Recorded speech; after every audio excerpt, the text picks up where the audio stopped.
মাফ করলে একটা আলাদা শান্তি আছে ভাই। আপনি মাফ করবেন, দেখবেন আপনি দিন শেষে ভালো পাচ্ছেন। আর আপনি খালি ভাববেন যে আমি প্রতিশোধ দিব, ওরে আমি দেখে ছাড়বো, রিভেঞ্জ নিয়ে ছাড়বো, আপনি প্রতিশোধের আগুনে জ্বলে পড়ে ছারখার হয়ে যাবেন।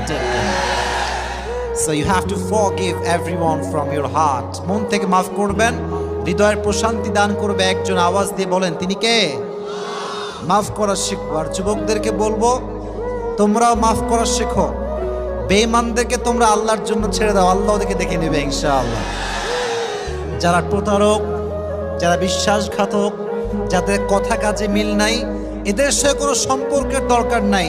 এদের জন্য আল্লাহ একাই যথেষ্ট। ঠিক কিনা বলেন যুবকেরা? আমরা তো বড় মনের মানুষ, আমরা তো ব্রড মাইন্ডেড পার্সোনালিটি বিলং করি।